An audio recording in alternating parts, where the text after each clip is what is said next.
Let's do a quick overview of the most recent data from the Manhattan Beach real estate market. First, I'm Dave Fratello, longtime author of MB Confidential and a local broker with Edge Real Estate. With that, let's see the data. Okay, the first bit of news is fewer sales. Now, it's no surprise to anyone. We're going to look inside the MB market update here. No surprise to anyone why we have less market activity now than normal. We are under lockdown. It's safer to be at home than it is to go look at homes. And so that's reflected in market activity. This is a chart of new escrows, that is new contracts being written for homes to be purchased in Manhattan Beach. And the data, every way you slice it, tells the story of a challenged market. Second half of April, 8 new contracts, and that was the same as the first half of April. So the total month of April here in white, 16 new escrows in the month of April. That is like less than a third of what we saw last year at 49, and half or less than you saw in most of the previous Aprils. So April was very challenged. And when we combine March and April, again, the data are lower than any in recent memory. 48 new contracts written in those 2 months. Last year, 93, 2017, 102, and anyway, obviously we're below even the low points here, 2016, 2018. So not a big surprise why, and this isn't permanent. We will get back on track, but for now, we are really lagging. Now let's take a little look at what seems to be kind of a bright spot, and that's the median price.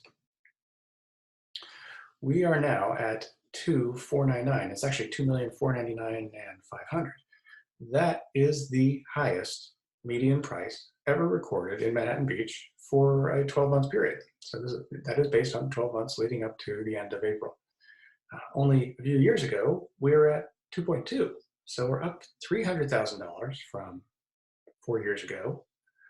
And you can see we hit 2.4 in late 2018, and we've been kind of bouncing around in the 2.4s, pretty flat, more or less, with a couple of drops. You see October we're down, last year we were down 2.3, 2.5. But we're going up.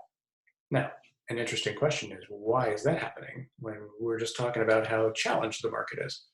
Well, let's take a look at April sales, because this will explain it with data. And pull down the data tab, and you can see recent home sales, all areas of Manhattan Beach. Let's click on that. This will show us the actual homes that have sold. I know that down at the bottom is where the first sale of April is. That's this 410 31st Street. 939 Duncan, that was my listing. We closed that for 3.5 on April 2nd. And as you start to go through the whole list, you'll see that most of these homes sold for more than the median price of $2,499. 11 million here on 202 Ocean, 2,650, 2.9, 4,150.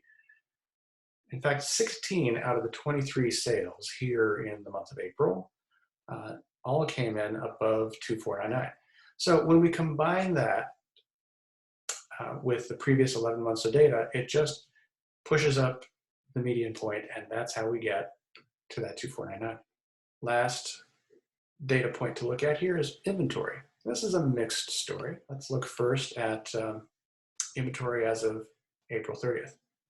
We had 89 listings active as of April 30th, and that was quite a bit lower than all of the previous 4 years, which were all at or over 100. So here we are with an actual drop of inventory at this time. Why would that be? Well, let's take a look at a revised chart here, which adds another element. Now, this is 2013 through 19. This is the same data as you saw in the previous chart, but I've just made a couple quick changes for this video. In 2020, I'm using now, instead of April 30th, I'm using today, May 4th. 95 listings are active on the market as of this morning, and 29 more are on hold.